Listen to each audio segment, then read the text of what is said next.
everybody, I'm Jason and welcome to this week's edition of All Things Rock. In today's episode, we'll be looking at something relatively new to us, that is the loose lens rock. So what is it? Who is it for?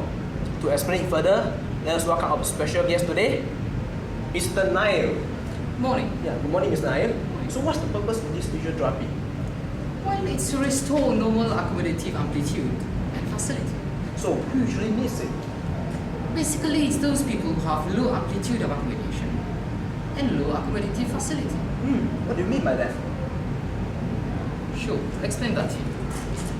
Well, I'm referring to those people who have trouble changing their focus from distance to near and near to distance, as well as those who have trouble reading at near in relation to their age. So how do we start off? Well, before we even kick things off, there are some preparations and calculations to be made. First of all, we have to calculate the plus lens limit, which is basically the reciprocal of our working distance in meters, giving rise to 1 over 0.4, which is our working distance, thus plus 2.50 diopters. Next, we calculate our minus lens limit, which is half of our patient's amplitude of accommodation. The calculation for the expected amplitude of accommodation is as follows: 18.5 minus 1/3 the age of the patient. In this case, the patient being 24 years old, hence amplitude of accommodation being 18.5 minus 1/3 of 24, resulting in an amplitude of accommodation of 10.5 diopters.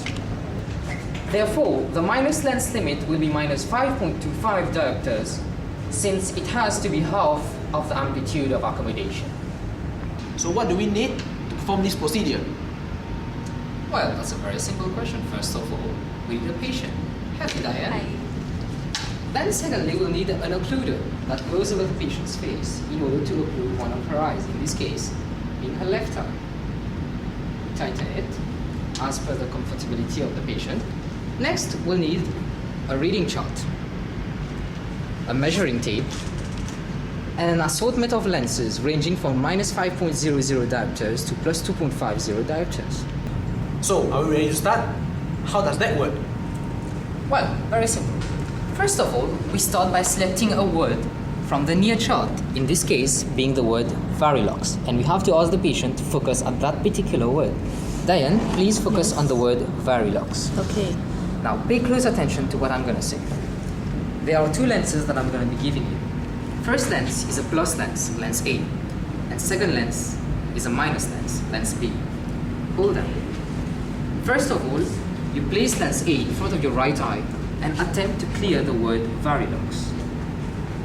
Clear. Once cleared, you attempt to clear the word Varilox with the second lens, lens B. Switch to lens B. Clear. Now go back to lens A and attempt to clear the word Varilox again. Clear. Now back to lens B and try to keep repeating this procedure 15 times. Clear. Clear. So what's going on here? Clear. Right now, I'm just giving the patient as much time as necessary for him or her to clear and read the print. The goal here is merely to achieve clear vision without regard to the time factor.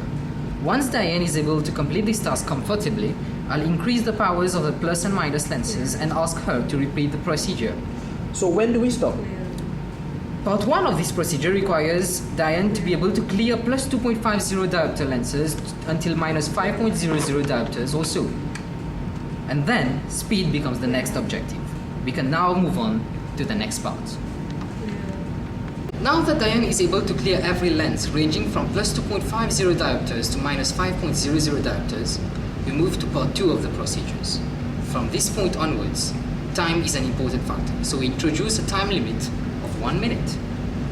Diane, Yes. now I'm going to ask you to perform the whole procedures that we performed previously, but you'll have to do it within 1 minute. 15 cycles within a minute. Okay. So you may start now.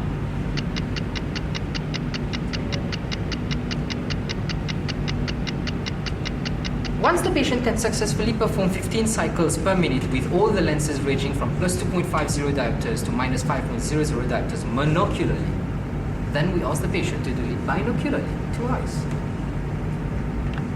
Whoa. So what else should we keep in mind when doing this drug? Excellent question, Jason. First of all, remember not to overdo it. Spend only a few minutes per day and try to increase the number of cycles in each new session. In the beginning, you will find out that it's possible that you experience such discomforts as headaches or eye strain.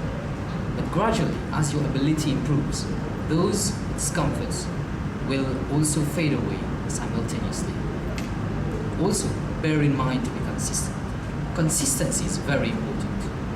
A few minutes per day is much better than 2 hours once a week. It is also advisable for those patients who try to perform this therapy to establish a routine in their daily life such that they can do it at the same time every day. This visual therapy is designed in such a way that it can be performed by the patients themselves at home. So, as far as those guidelines are carefully respected to the letter, hopefully there will be no complications and the process will go on smoothly. So thank you, Mr. Niall, for this explanation. I hope all of you out there enjoy the show. Until next time, this is Jason from All Things Rock. Goodbye.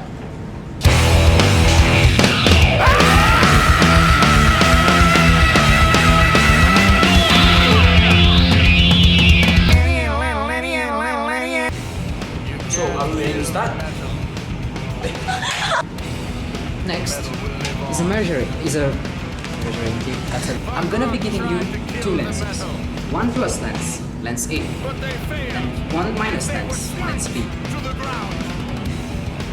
Take lens A. Morning everybody, I'm Jason and welcome to this week's edition of All Things Rock. In today's episode,